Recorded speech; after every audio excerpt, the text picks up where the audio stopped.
হয়, এই মুহূৰ্তত মই মধ্য অসমৰ কেন্দ্ৰস্থল কলিয়াবৰ তিনিআলিত উপস্থিত আছোঁ আৰু কলিয়াবৰ তিনিআলিৰ যি 715 নং ৰাষ্ট্ৰীয় ঘাইপথ, সেই ঘাইপথৰ যি দুৰৱস্থা, সেই দুৰৱস্থাৰ বাবে কিন্তু জমৰ যন্ত্ৰণা ভুগিব লগা হৈছে উজনি নামনিৰ যাত্ৰীসকলে। পোনে পোনে আমি কিছু দৃশ্য দেখুৱাম, কেমেৰা সহযোগী আদিত্যৰ জৰিয়তে দৃশ্য দেখুৱাম। পথৰ মাজত একোটা প্ৰকাণ্ড গাঁত, যাৰ বাবে কিন্তু সমস্যাৰ সৃষ্টি হৈছে উজনি নামনিৰ যাত্ৰীসকলে। আৰু এটা কথা উল্লেখ কৰিম, সংবাদ মাধ্যমে বাতৰি পৰিৱেশন কৰাৰ পিছতে দুটামান শিলগুটি বিভাগীয় কৰ্তৃপক্ষই পেলায়, কিন্তু সেই শিলগুটি এটা সপ্তাহৰ পিছতে পুনৰ উঠি যোৱাত যথেষ্টখিনি অসুবিধাৰ সন্মুখীন হৈছে। আৰু এই পথেদিয়ে নেতা মন্ত্ৰীকে আদি কৰি বিভাগীয় সকলো লোক অহা যোৱা কৰে, কিন্তু তেওঁলোকৰ দৃষ্টিগোচৰ নহয় পথছোৱা নিৰ্মাণৰ ক্ষেত্ৰত। এক লজ্জাজনক ছবি, কিয়নো মধ্য অসমৰ কেন্দ্ৰস্থল, সমগ্ৰ অসমৰে কেন্দ্ৰস্থল এই কলিয়াবৰ তিনিআলি, আৰু কলিয়াবৰ তিনিআলিৰ এই পথছোৱাৰ যি দুৰৱস্থা, সেই দুৰৱস্থাৰ কাৰণে কিন্তু এতিয়া যথেষ্ট অসুবিধাৰ সন্মুখীন। সহযোগীয়ে দেখুৱাইছে এটা বৃহৎ গাঁতত এখন ট্ৰাক সোমাই গৈছে, যাৰ বাবে কিন্তু এইদৰে গাড়ী শাৰী হৈ থকা দেখিবলৈ পোৱা গৈছে। এয়া হৈছে এক লজ্জাজনক ছবি। এক কথাত ক'ব গ'লে 14 বছৰে এখন উৰণীয়া সেতুৰ কাম সম্পূৰ্ণ নহ'ল, যাৰ ফলস্বৰূপে এই পথছোৱা 1 কিলোমিটাৰ দৈৰ্ঘ্যৰ পথছোৱা আজি কোপতি মেৰামতি নহ'ল। এজন স্থানীয় লোক আছে, আমি পোনে পোনে কথা পাতিম। সংবাদ মাধ্যমে যেতিয়া বাতৰি পৰিৱেশন কৰে, কেইটামান শিলগুটি পেলাই বিভাগীয় কৰ্তৃপক্ষই দায়িত্ব সামৰে, কিন্তু তাৰপিছত পুনৰ গাঁতৰ সৃষ্টি হয়, পুনৰ আপোনালোকে জমৰ যন্ত্ৰণা ভুগিব লগা হৈছে। কি ক'ব? কি ক'ম, 715 নম্বৰ ৰাষ্ট্ৰীয় ঘাইপথৰ অৱস্থা এয়া। যেতিয়া আমি ভাল কৰিবলৈ কওঁ তেতিয়া কি কৰে তেওঁলোকে, অকল শিলগুটি নহয় ন, তেওঁলোকে মাটিয়ে পুতি দিয়ে। এটা ৰাষ্ট্ৰীয় ঘাইপথৰ মাটিয়ে পুতিলে বাৰু কিবা কাম হ'বনে? যেতিয়া বৰষুণ আহিব, গাড়ীয়ে যেতিয়া ধূলি গাঁতটো গাঁত সৃষ্টি হ'বই। কিন্তু মানে মই আচৰিত ঘটনা চাওক, 715 নম্বৰ ৰাষ্ট্ৰীয় ঘাইপথৰ যদি এইটো দুৰৱস্থা হৈছে, গতিকে আমাৰ ৰাইজৰ অৱস্থা কি হ'ব এইটো বুজিব নোৱাৰোঁ। কিন্তু ইয়াৰ বাবে আমি সম্পূৰ্ণভাৱে কৰ্তৃপক্ষক আমি দায়ীটো কৰিছোঁৱেই, কিন্তু ৰজাঘৰকো মই আঙুলি যোৱাব এটা কৈছোঁ, ৰজাঘৰ অলপ মন ধৰিব লাগে এইবিলাক বস্তুত।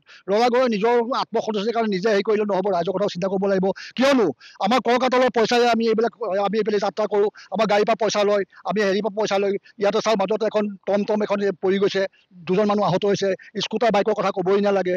আৰু এই গাঁতকেইটা চাওক, এই গাঁতকেইটা বাৰু ৰাষ্ট্ৰীয় ঘাইপথৰ 715 এই অৱস্থা হ'ব লাগেনে?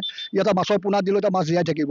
গতিকে এই গাড়ীবিলাক আহি আছে, আমি মই এইপিনে 10 বাৰ মানে অহা যোৱা কৰোঁ, মোৰ নিজৰ অৱস্থা বেয়াই। মই কেতিয়াবা হেলমেট লগাই মানে মন যায় হেলমেট এটা লগাব। আপোনাৰ চকুৰ সন্মুখতে এতিয়া ট্ৰাক এখন গাঁতত পৰি, এইটো আপোনালোকে কেমেৰাতে দেখাইছোৱেই। এতিয়া ট্ৰাকখন চাওক, খালি গাঁতটোত সোমাই পেলাই তাত ৰৈ গৈছে।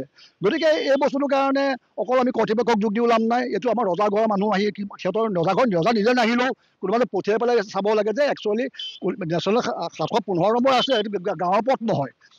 আৰু মাজতে হিমন্ত বিশ্ব শৰ্মাই এটা ফেচবুকত পালোঁ, অকণমান বোলে গাঁত পালেও বোলে ফটো উঠাই দিবলৈ গৈছিল মানে মোবাইলত। কিন্তু সেইবিলাক দিলোঁ কি লাভ আছে? চাওক, সেইবিলাক ফুটুকাৰ ফেন। ৰজাই আস্ফালন কৰিলে নহ'ব, ৰাইজক কাম সমাধানো কৰিব লাগিব। আজি এইকেইটা গাঁৱত চাওক, সেইটো গাঁত চাওক, ৰাতি যদি পানীৰে যদি সম্পূৰ্ণ থাকে, এখন যদি বাইক দূৰত যায়, সেই মানুহটোৰ অৱস্থা কি হ'ব পাৰে ইয়াত? গতিকে মৃত্যু হ'ব পাৰে। গতিকে মই দেখি আহিছোঁ, এটা অঘটন হৈ যোৱাৰ পিছতহে কৰ্তৃপক্ষৰ গা লৰে। কিন্তু চাওক, আগতে কামখিনি কৰি পেলাই সেই মৃত্যু যিখিনি মানে হৈছে সেইখিনি ৰোধ কৰিব লাগে সেইটো আগতীয়াকৈ। পিছত কি হ'ব, কিবা এটা হৈ গ'ল মানে ক'ব যে শুনতে পৰিয়ালে আমি টকা 1 লাখ আগবঢ়ালোঁ, কি কৰিম? আমাৰ এইবিলাক দেখিব একদম ৰাতিৰ ভিতৰত কাম হৈ গ'ল। সেইটো মৰাৰ পিছত নহয়, সেইটো আগতে কওক।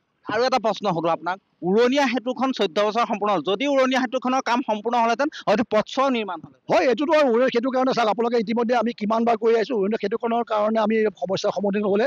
আজি উৰণীয়া সেতুখন 2008 চনত DPR তৈয়াৰ হৈছিলে, 1916 চনতে কাম আৰম্ভ হৈছিলে, আজিলৈকেতো হোৱা নাই। এইটো হয়তো আৰু কেতিয়া হয় এইটো আমি নাজানো। কিন্তু এইখন যদি ফ্লাইঅভাৰ হৈ গ'লহেঁতেন তেতিয়া হয়তো এই গাঁতৰ সমস্যা ইমান সৃষ্টি নহ'লহেঁতেন। কিন্তু ফ্লাইঅভাৰখন নোহোৱাৰ কাৰণে এয়া সৃষ্টি। কিন্তু তথাপিও 715 নম্বৰ ৰাষ্ট্ৰীয় ঘাইপথৰ অৱস্থা যদি এইটো হয়, মোৰ মতে নীতিন গাডকাৰীয়ে পদত্যাগ কৰিব লাগে, মোৰ মতে। নিশ্চয়কৈ আচলতে মানুহৰ মনত ক্ষোভ আছে। আৰু এতিয়া দেখুৱাইছোঁ যি পথছোৱাৰ দুৰৱস্থা, সেই দুৰৱস্থাৰ কাৰণে এই স্থানীয় লোকসকলে কিন্তু যথেষ্টখিনি অসুবিধাৰ সন্মুখীন হৈছে। এই পথেদিয়ে ৰজাঘৰীয়া আহিছে, এই পথেদিয়ে উচ্চ পদস্থ বিষয়া আহিছে, এই পথেদিয়ে বিভাগীয় কৰ্তৃপক্ষ পাৰ হৈ যায়, কিন্তু কাৰো চকু মেল খোৱা নাই। যাৰ ফলস্বৰূপে এতিয়া স্থানীয় লোকসকলৰ লগতে যি উজনি নামনি যাত্ৰীসকল আছে, সেই যাত্ৰীসকলে যথেষ্টখিনি অসুবিধাৰ সন্মুখীন হ'ব লগা হৈছে।